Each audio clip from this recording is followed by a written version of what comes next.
Hi, I'm Denise Griffitts, and this is your partner in Success Radio. And my guest today is Don Taylor. He joins us to take a hard look at what's really happening in healthcare and why so many physicians are exhausted, overwhelmed, and questioning their purpose. Our episode today is sponsored by Cynthia Kay. She is also known as CK. Cynthia brings practical, real world wisdom to small business owners who are ready to cut through the noise, make smarter decisions, and grow with confidence. For fresh perspective and proven strategies you can actually use, and I do use them, visit cynthiakbiz.com and check out her book, Small Business, Big Success. I have that book on my desk and I highly recommend it. Now back to my guest. Don Taylor has been here before, and he brings over 40 years of frontline healthcare leadership to the conversation. Everything from serving as a U.S. Air Force colonel to leading hospitals here and abroad, including the largest trauma hospital in Iraq. Today, he is teaching mentors and he teaches and mentors physician leaders at UT Dallas and UT Southwestern with a focus on one critical question. How do we take better care of the people responsible for taking care of us? We're talking about physician burnout, leadership, and what it really means to heal the healers. Good morning, Don. Welcome back to the show. I'm so excited to talk with you. Thank you for the opportunity. I appreciate it. Well, I'm just going to warn you right now. We were talking, we had a long, extended conversation in the green room, and I said, okay, you've got to come back. We haven't even started, and I'm already telling you've got to come back. So, but before we launch here, can you share a bit about yourself and why you do the work that you do? Thank you. So we all have these paths we take. First our life starts early with just opportunity and trying to find where our space is in the world. I was sharing with you earlier that, my path started as sort of an architect engineer and it just so happened that my first assignment was in a healthcare organization, a research facility. And I became fascinated with the complexity of the buildings and dealing with medical research activities and outcomes. From that, I moved into healthcare hospital administration, but I was always missing this other piece of the puzzle because I found purpose in that. I wasn't making Chevy trucks. I wasn't making Maytag washing machines. I was actually serving organizations that served people and that affected their lives. And I found that, first of all, fulfilling. And then as I became more senior and moved into leadership roles and I watched what was happening, it became very apparent to me that our healthcare system isn't serving the purpose I thought it was. It's serving some other outcome that has more what I would just say business outcomes rather than human outcomes. And that misalignment's kind of driven me to where I am today because the physician workforce is caught in the middle of that, with just the conflicted goals of the business and the conflicted values and purpose of why they chose this path. And I think we have to not only identify it, but talk more about it. I agree with you. And in an earlier conversation, you said something that really stopped me, and that is the healthcare system is sick, not the physicians. Let's talk about that. Yes. I mean, the system we have today in the United States, I take a class to Geneva, Switzerland every year, and from there we discuss how the Swiss system works, completely different than ours, very successful. Um, but it's not as business focused as our U.S. healthcare system is. So we have a constant tension between public and private interest in our healthcare world.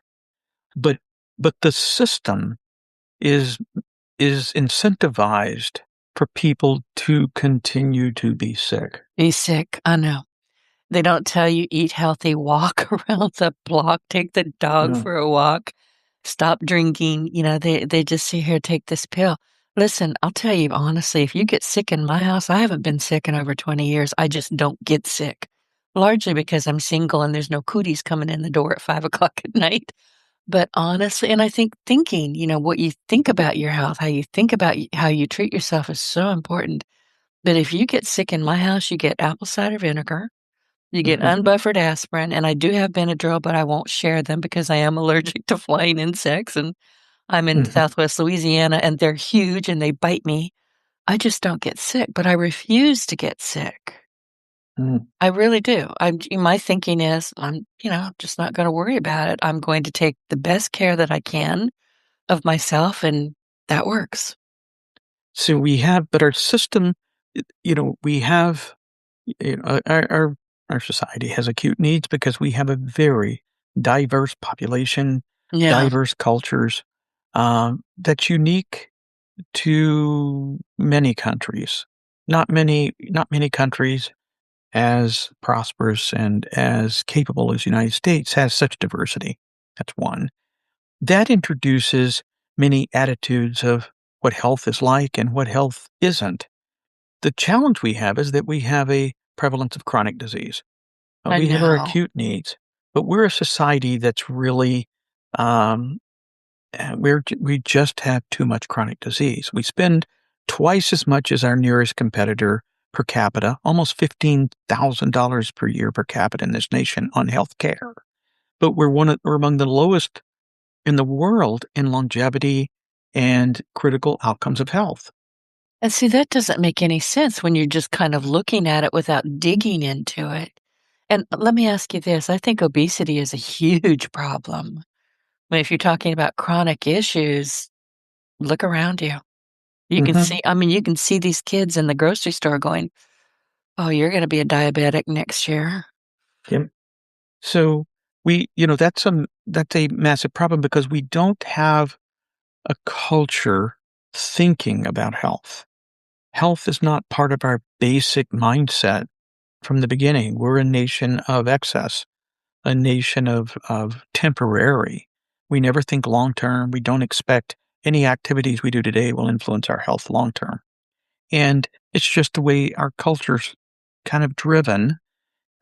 We sort of celebrate the moment without even being present. It's kind of strange, And but it's too easy to say, "Well, I'll go to the doctor. He'll fix it." absolutely, because we've been taught by the system that no matter what you do to yourself, we'll fix it because we have the technology, we have the capability, and we're celebrated for that. We have great education and we have a great healthcare workforce.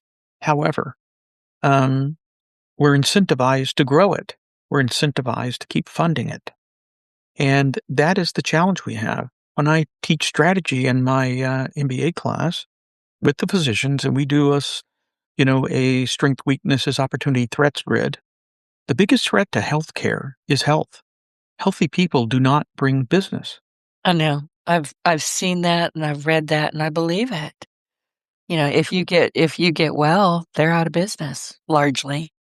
And even our physicians are incentivized um, to do treatments rather than do prevention. Wow. They're taught treatment, they're not taught prevention. We don't really have a prevention focused workforce in the United States. And it frankly should be each of us as individuals, our families. My belief is that we're not going to change healthcare in the United or health in the United States till somebody's grandmother starts talking about how to live and eat healthy. It's just not like, for instance, Japan. They have among the highest longevity, almost 85 years, with the lowest per capita, which is around $4,000. But And their they're not cult fat. no, but their culture is focused on health from birth. Right. My grandmother, many, many years ago, she was a farmer's wife, and some people thought she was a little bit simple. She was not. She's one of the wisest women I ever met, but she was quiet. And quiet, sometimes people just don't really look any deeper than that. But I remember sitting on a park bench with her, and she said, "Denise," just out of the blue, "Denise, you are what you think, you are what you eat, and you are what you drink." And I believed her. Yep, yep. And that is where we sort of misalign because we tend to default to science first rather than mindset or the way we think about life. So the book was written, Healing is the book that I'm talking about that Gary Morais and I published last fall through Kindle Hunt. And it's healing the healers. And it's really focused on the way thinking and the way we have created a workforce in healthcare to think a certain way that is sort of counter to creation of health. I'm not saying in every case, but in general, and to creation, and by the way, the sacrifice of their own well being, because we're taught to sacrifice. We're workaholics. We take pride in extra hours. We take pride in those heroic investments of our time rather than taking a moment to take care of ourselves. And you also say that, and this is in keeping with what you're saying right now, that healing actually begins with thinking. So what does that mean in real life for a physician who is just, he's on his last leg, he can't stand it anymore? Right. So it really begins with the thinking processes. Do I, first of all, and the foundation of any of the thinking assessments that we talk about is we term systematic, is do I have the ability to plan my life well enough to protect things that are important to me? Can I carve out time to think? Can I carve out time for my family? Can I carve out time to be present fully? Do I are my important can I plan the important things in my life? Am I systematic enough not only to design it, but to follow it? That's the first step. That's the problem too. People go, "Oh, I can do this." New Year's Eve, yeah, we're all gonna have our I don't bother because I know I'm gonna break them. Yes. But, "Oh, I can do this." But if you don't do it, you don't actually do it, or you only do it for 3 days, well, Correct. yeah, you gave that up. Why did you give it up? But so we just, even in our program, we ask physicians to, in the leadership class that they do, and we just finished it a couple of months ago, we ask them to write a two-page personal blueprint for their lives. Identify values. What are their personal values? And by the way, you say them, but now how do you live them? What do you do daily to affirm those values? And do you carve out enough time just to think and reflect each day? Is there a space to be present? Do you express gratitude? That's a big one. Do you express gratitude because you didn't get there alone? You don't care for patients alone. And so there's this whole expansion of thought and presence that I think we have to encourage in physicians. And it's not more productivity so that the payers can push the money quicker. It's how am I serving purpose inside this space? Am I fulfilling my calling? Am I truly doing something I care about? Am I a skilled physician? Am I really protecting the things that are important to me? And am I protecting my capabilities? And then how am I taking care of me? What am I doing for my physical and psychological health? Because they're humans too. Oh, yeah. And I was going to ask you, how does a physician who's been in survival mode for years even begin to reconnect with their sense of purpose? But you started talking about that, so let me get out of your way and you Yeah, keep sure. on going. Well, so first of all, it usually happens when there's a crash, something breaks. And right now we term it as a little bit as burnout. I don't like the term burnout. And I believe physicians are unique. They are intellectually gifted. They are confident by the way they're trained. They were educated to be right and to never admit something's wrong or failure. So the way we have trained physicians is a barrier to their sense of self-service, protection, and sometimes even a little bit of empathy for themselves and others.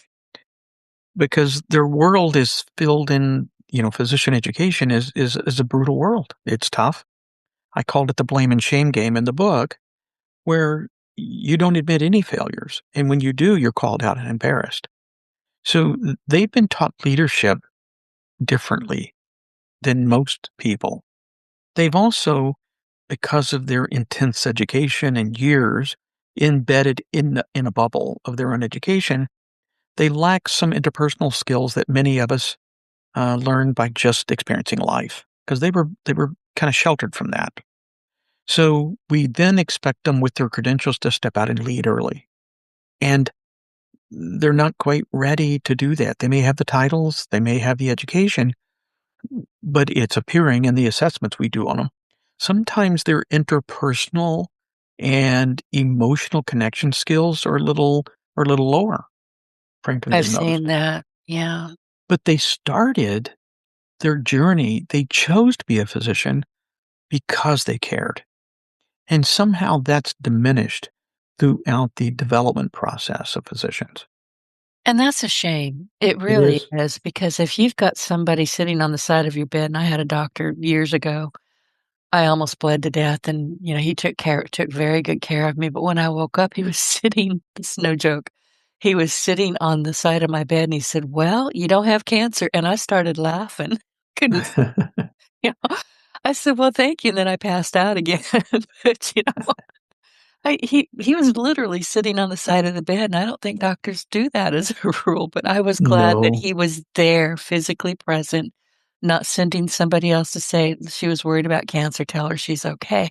He was there watching me wake up, and I've never forgotten that. it's so important.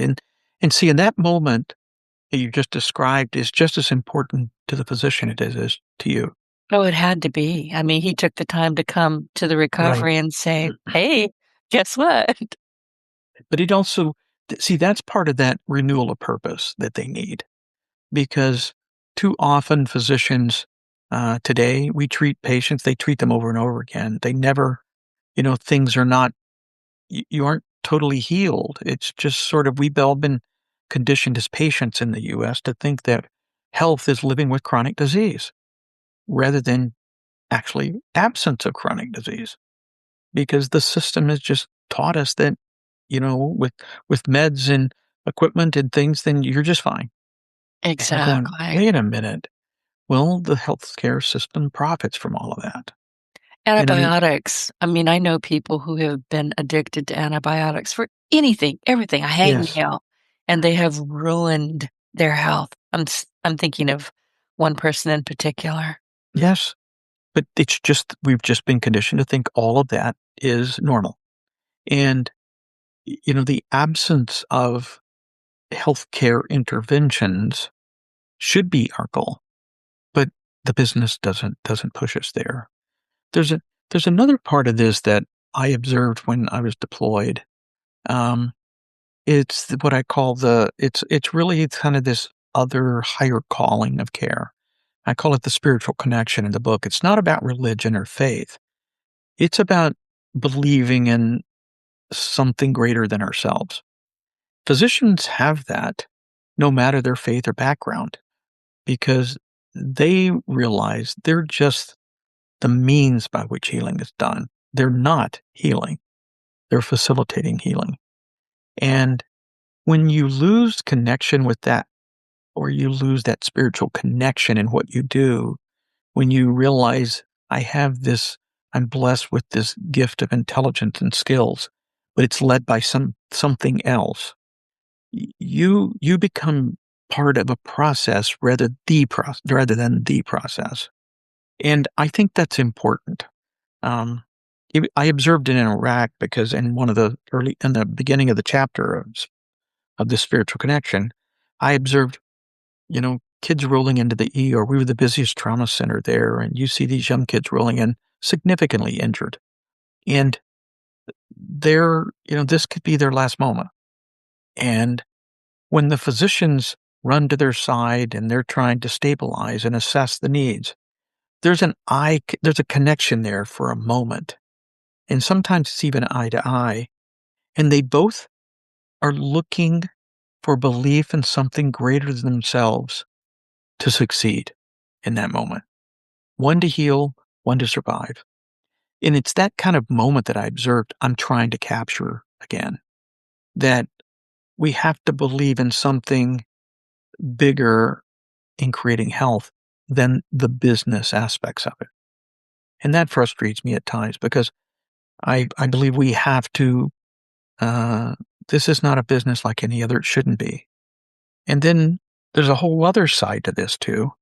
When we talked about the public private conflicts between the systems, we were talking about that earlier. Bureaucrats. Yes? They're the most dangerous people in the world as far as I'm concerned. Well, I just call it politics Yep, that because too. because politicians talk about healthcare, and this is right and left, so I'm not saying any party. They only talk healthcare every 4-year cycle or 2-year cycle. Once elected, nothing changes. And the reason is they never want to fix the problem. It's too useful for them to have people in need of healthcare. I think the same thing about welfare. Down here in the South, we have 5 and 6 Yeah. generations who have been on welfare. They're never going to do anything different. How do we break those cycles? We have to Stop break the feeding them. cycles. Yeah. I'm a big believer in personal accountability. We're going to teach you what health is like. We're going to teach you a healthy lifestyle. If you choose not to live it, then you're going to be accountable for your health financially. Because I don't think, if it's a right, which I don't know that we're quite ready to go to a right because, and when you say a right to what? A right to health care, which is the business, and everybody just pays for what everybody else chooses to do. I don't think that's the way we need to go. But maybe we should fund a right to health, which means we will help you avoid disease and injury. We're going to guide you on how to choose better to be a healthy human physically, spiritually, emotionally in our society. And if you choose to follow that path, you will be taken care of and you're going to live healthy and be productive. But if you don't, why should other people fund your bad choices once you know what the choices are? And that's pretty simple. And I know there's complicators, but politically, that is not of interest because people needing health care is very useful. It's a powerful motivator to vote one way or another. And I think politicians use it masterfully without ever solving it. I agree with you, and I've been watching this for a long time because I'm one of those people. I sit back and I don't really listen to what's being said, but I'm sure watching what they're doing while they're saying what they're saying. And the disconnect there is often just massive, and I don't know how people don't understand that, but they don't. Many don't. But and listen, Don, we all know that eating I don't know, I don't eat sugar, I don't like it, but eating massive amounts of, cookies or sweets or ice cream and drinking soda, everybody knows that that is not a good thing to put in your body, but they do it. And then they think, "Oh, I'll fix it later. I'll worry about that later. I'll lose weight later." And then all of a sudden, you're on a gurney going, "Well, crap." Yes. But you did it to yourself. Right. And but we count on that heroic intervention That's it, right. by healthcare. And by the way, and people want that heroic intervention for nothing. They don't want to pay for it. And we pay too much. That's a whole other issue is why it costs so much. But we just count on being bailed out of our own bad choices. And we've raised generations of people who don't feel accountable for anything they do. This And is true. we have to pivot that. I think we have to pivot it. I believe we're a nations of right to opportunity, not just of rights. We're not a nation of entitlements. We're a nation of opportunity to grow and develop and become something and contribute, give back. That's the other part. We all should be just sort of developed to give back to something, be grateful for what we have and give back to that. Part of the burnout issue I try to do with my physicians, for the docs that graduate the program is mentor, teach, give back. That's the best antidote to to burnout is doing something to help the next generation, And giving of listen, once yourself. you've gotten to the point that they are, even from the beginning, because like you said, their training is brutal and there's a lot of wisdom that they pick up from all of this. Why they should be sharing that. They Give should it share the back. lessons. Yes. And it's now complicated a little further with generations, because the generational mindset is so much different since technology has entered our lives. Even the generation today that is being developed by AI, and I'm talking, the early med students today, um, it's a little bit alarming the dependency on other technologies to advance. I just hope it doesn't affect thinking. I'm Uh, afraid it will. You and I were talking in the green room about AI, and you had given a talk or some kind of presentation. mhm, Tell me about that because listen, and I said to you in the green room, it changes every single day. Look, I'm a nerd. I'm a nerd in stilettos. I can't keep up, and I'm up at 5 o'clock in the morning now, and I spend at least an hour going, "What changed from yesterday? What's going on? I need to know." right. Well, I did a session this week to a national cardiology conference with a number of cardiologists on the need for governance in AI. And I've been involved in this for about a year and a half, particularly in healthcare. But all industries need it. Is how are we going to discipline and train AI to be a trusted partner in the way we conduct healthcare, or our businesses? And I paralleled it. I had one slide where I say AI is like a teenager. You have to teach it. You have to give it restrictions. You have to monitor it. You have to watch it. You have to challenge it. And But you understand really, that it's probably a sociopath.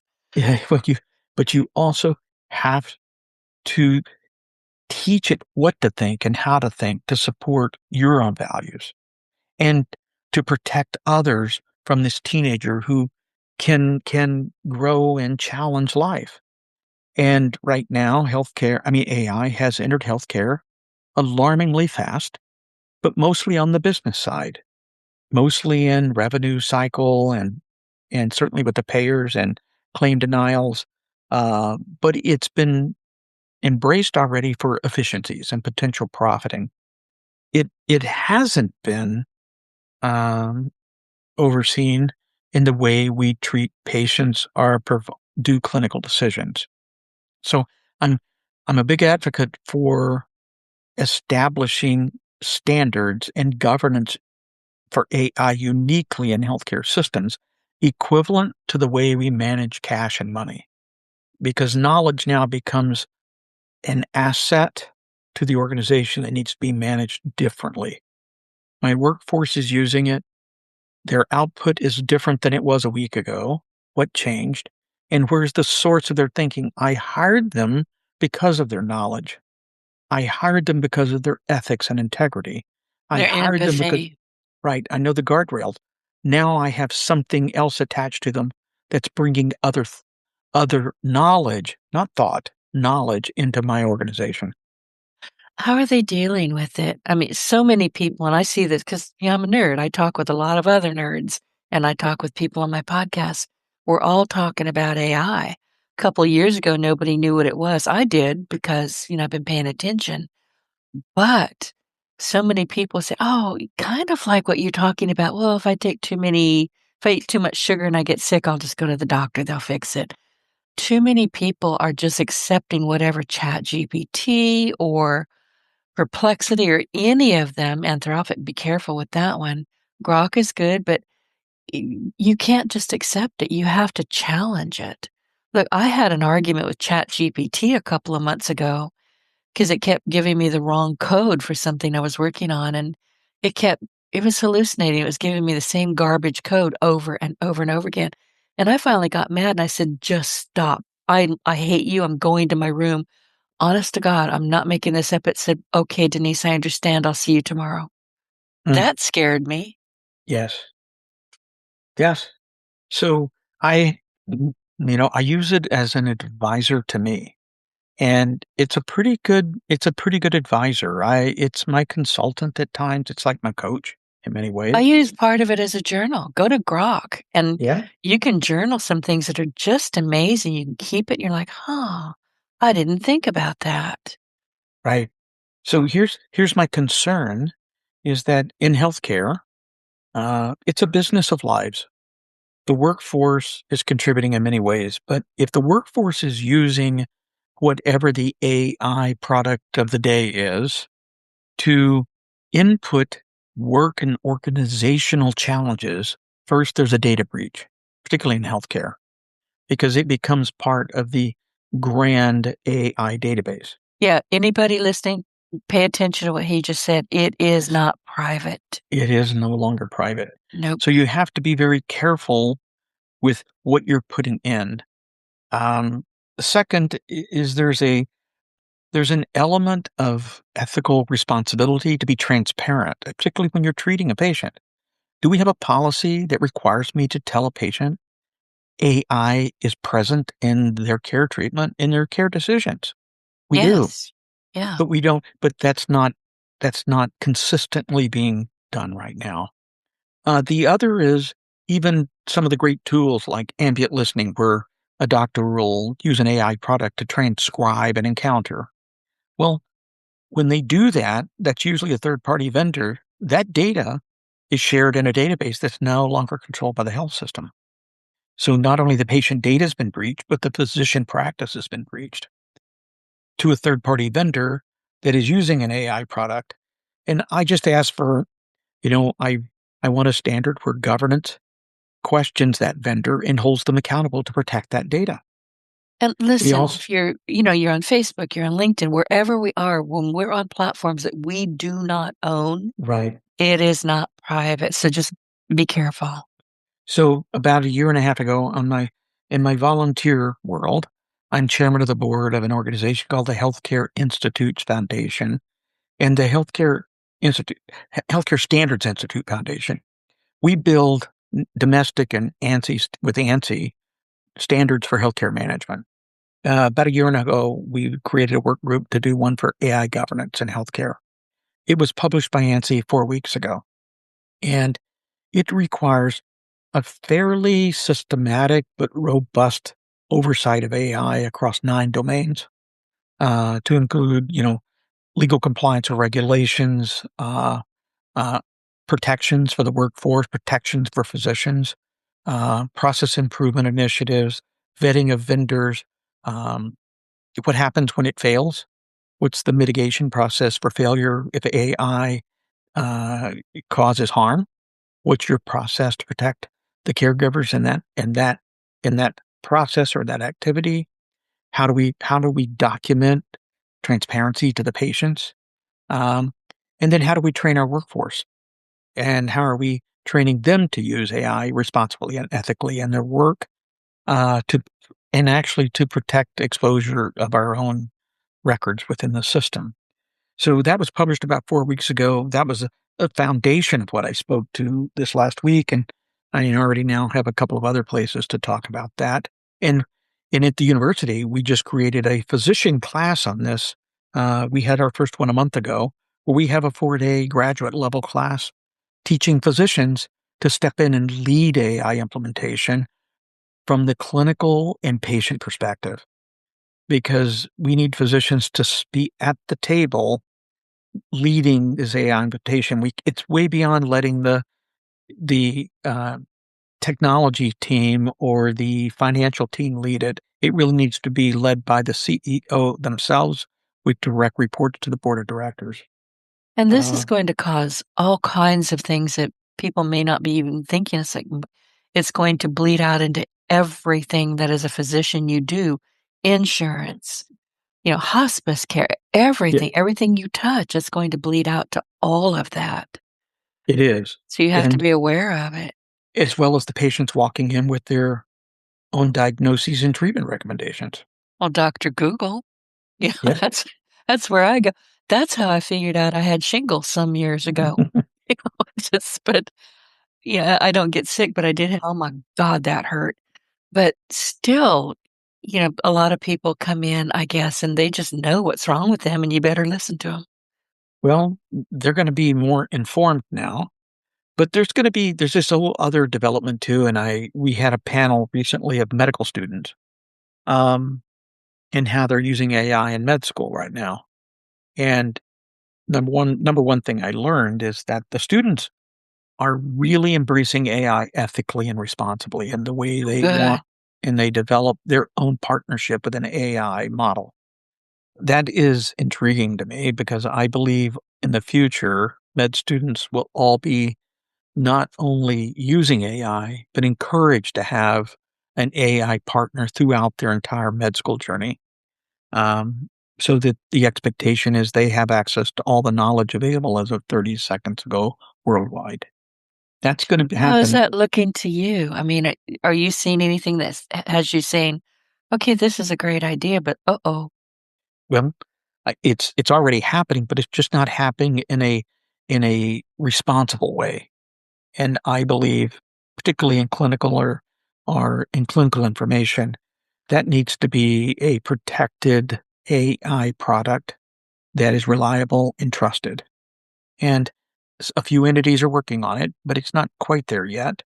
But I believe that should be then a deliberate initiative into the med schools so that medical students learn differently. And I even question, will future med students need to have the highest MCAT scores to be in med school? Will I value empathy and caring higher than intellect if the knowledge is a given? So, Oh, what does a future physician workforce look like for us? It could be different. And that fascinates me as to, are we moving toward that? Do we need that? And even in the care, points of care in the future, that same bot that was with them in med school is with them in the exam room now, but knows the patient better than the physician does. The bot is plugged in and knows what the patient ordered for dinner last night. They know if they bought cigarettes or alcohol in the last week. yeah, that's frightening. It is, but we're headed there because then the role of the physician becomes a leader to health, not treatment for health care. That's where I'm beginning to see a different model in the future. It's just that that's just me. Sometimes it's probably caffeine high or something, but I'm beginning to see a different care model in the future. And that this is for primary care mostly, and not the skills. The skills, the surgical skills, some of the other technical things, that's a little different. That will take more time. Well, that's pretty much hands-on, isn't it? It is, but it will change. I know. I read something the other day, and I don't even know how true it was, but it stuck with me, but somebody they were trying to measure the heartbeat of somebody who was doing some kind of exercise, and it just hallucinated all over the place, and finally Chat had to say, "I'm really not trained to do this. I Yeah, don't really know how to do this, but I gave you information. It was all wrong, but I gave it to you because you asked for it." right, So, there are going to be a lot of where you just stick your ankle in a hole and break it. It's like, "Oh, geez." You can't just right. accept what is given back to you. You just can't. No, but there's so many elements of this that I'm just fascinated by the sort of how the massive potential of AI safely integrates with clinical care and the organization of the healthcare system. And I'm fascinated but curious, and frankly, I want to talk more about that because I believe now's the time to speak to it. Because AI is already part of the work team. It's already there. It's in your workforce. It's just 90% of everything that's going on in AI in your system you don't even see. That's the challenge we have in healthcare. It's there already. And people and I'm gonna go back to what you said a little bit earlier. If you don't know how to operate with it, if you haven't trained it for your for you as a physician, for you as your team, if you haven't, you have to train them. You really have to be and you have to keep training them because Yes. they will go off they'll get wonky every once in a while, but and that leads me to think, these guys are thinking, "I'm already overwhelmed, I'm overburdened, I've got, all these people insurance, where am I gonna find the time?" What do you tell them?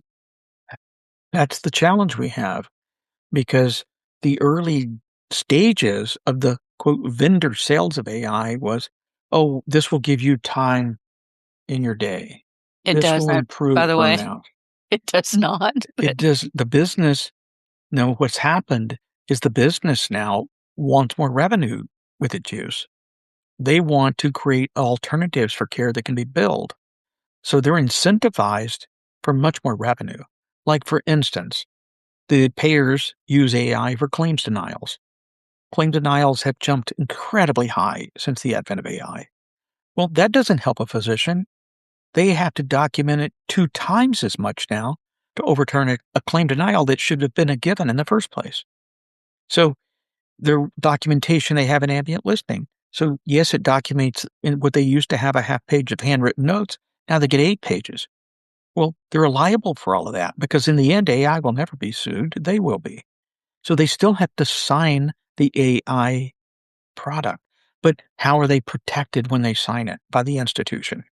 There's no there's no guidance on that right now. I would think they're not protected at all.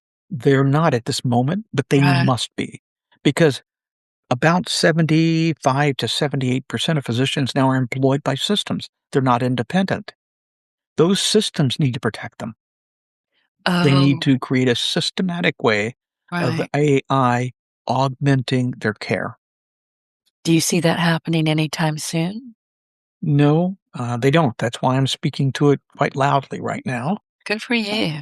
And I am encouraged. I teach at a academic center here in town, and I just had to do my annual training, and one of them was ethical, responsible use of AI was a training program I had to go through. I applaud that. It's the first I've seen it, but we need to elevate this. Now, I will even pivot from healthcare and go, every industry needs to have the same rules for their workforce. Oh, yeah. I agree with you. And it's listen, I'm here by myself. I do have people that work with me, contractors, but if I'm not trained in how I'm reacting with AI, whatever platform I'm using, whatever tool, anything that I put out, whether I'm writing about it or I'm coaching someone, I better darn well know what I'm talking about. Absolutely. I think I think banking, I think law firms, professions, they all need to have governance of AI. They need to control the way AI will be used inside their particular business, how their workforce will use it, train their workforce on ethical use, transparent use. I even I require my docs now in my program in the degree program. Use AI, but I want to know exactly how you used it, why you used it, and what you used. Completely disclose all of it. And what was the output? And did Oh, they you love it. agree with the output? They Because love some it. people will just say, "Oh, that looks good. I'll put that out there." We're Well, getting smarter about it. We can tell when you just, went to Chat GPT, who's the worst for it, but, I can they'll read put out it. something, yeah, if you've got all those M dashes, come on. I know But it. we can read it. We know what you did. I can see right through it every time, and when I know it doesn't sound like them, I challenge them. Right. Oh, well, that makes sense. But then that takes the personal. You have to know them. I do know them, and so Right. that's the part of this, but I also know in time, and here's my other speculation. In the future, will we really know anyone? Well, yeah. That's that's a I concern. really won't I won't be able to discern your individual knowledge. I will only be able to know how you take knowledge and think. Yeah, I and can there's so only many. discern your thoughts, not Right. your knowledge. And we're seeing so much AI. I mean, go to YouTube and you'll find cats and dogs cooking spaghetti and dumping it on each other's head. It's very cute, and you Yeah, can tell it's AI because I'm pretty sure my cats don't cook spaghetti. But there's some that I will, and as much as I think I'm tuned into this, I will just go to Twitter or wherever. This is AI, isn't it? I'll just ask them because they're yeah, not disclosing it. And some of it is so darn good it that is. you have to question it. So that scares me. It really does. Well, it soon will it's already in our workforce. I It's know. already in our businesses. I just believe that healthcare is a higher risk than most industries, other than the airlines, that's a high risk endeavor too, and just for traffic control, air traffic control, high risk too, and Right. AI will play a future role there as well. So I just think we need to have some shared governed processes for AI being a part of our team. I'm not saying it shouldn't be. It's inevitable that it will be. It's already here. I just want it completely transparent, and I want the workforce to embrace it. And I want that in healthcare so we don't harm either patients or our workforce. Well, when you're talking with people, you talked about this thing that you were at, this event that you were at. What was the reaction from people? Were they saying, "Yes," nodding their head, "Yes, I understand"? Or do you think most of them are going to go back and say, "Well, I need another 5 hours in my day to make this work"? They're using it already, they just wouldn't most people won't confess they're using it. Why? They just because it feels like it's like and this is my whole discussion, it's it's beneath the waterline on the iceberg. It's hidden, it's secret, it's driven down so people will not, particularly professionals, will not Really? say they're using AI Huh. because they want the They remember want they're godlike creatures. They don't want to lose that persona, I guess. well, it's they've been I hesitate to say godlike. What I do say is they have built a reputation on knowledge. Why would they need to find knowledge elsewhere? But they do. And so Yeah. we have to make it where knowledge becomes a given.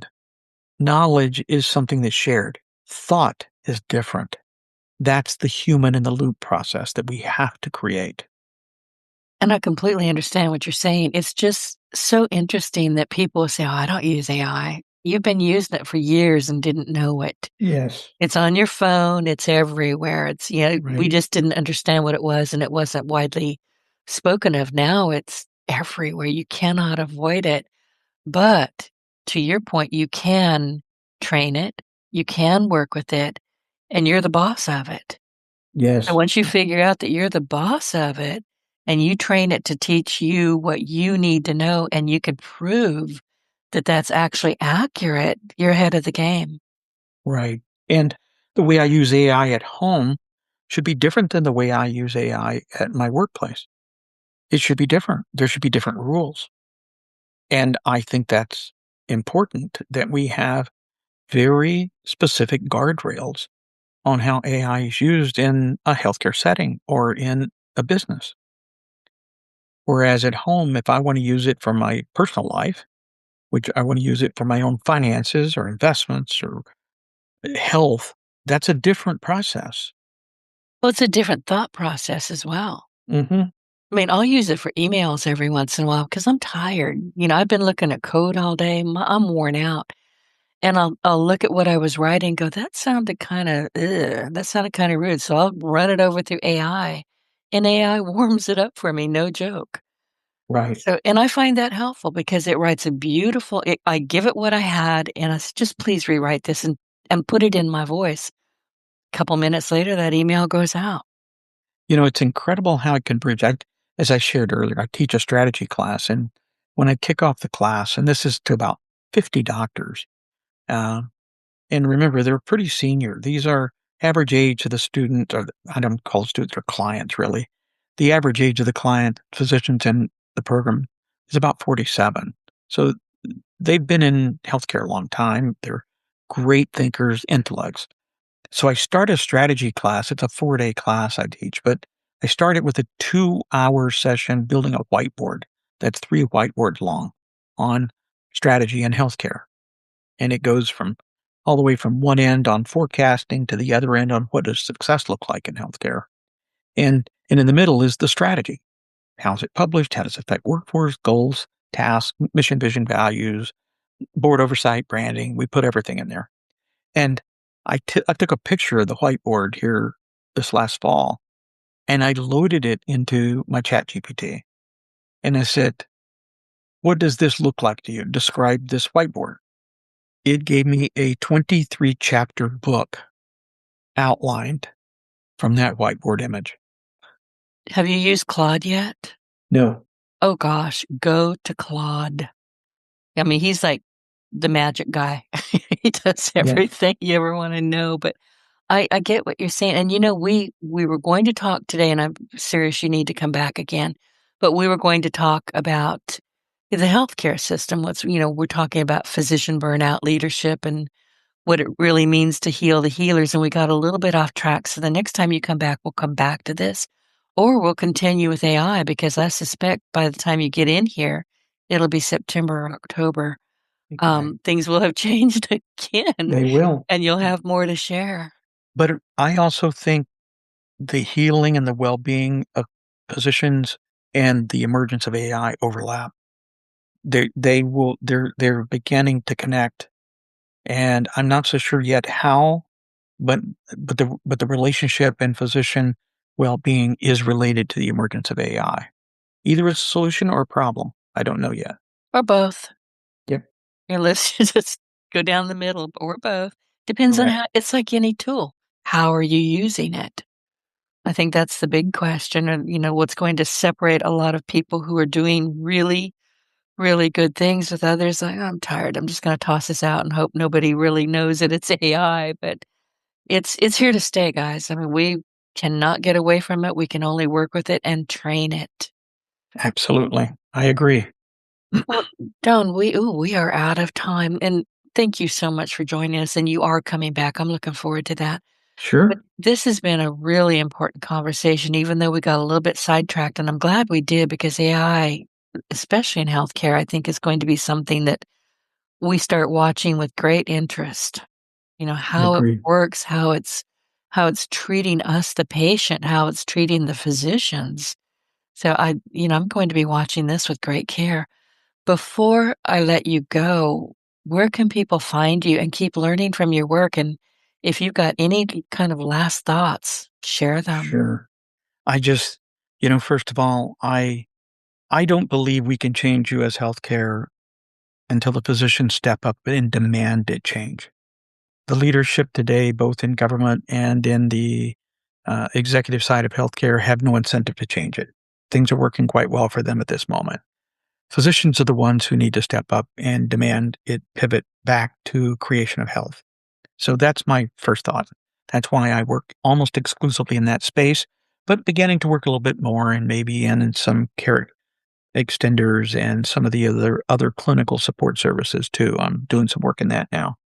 The second part is AI is going to change the world for everyone, and we just need to make sure we do it ethically and responsibly and transparently, and become comfortable with it, um, but also be critical be critical thinkers in the way we use this access to some sort of knowledge, and I'll put that in quotes.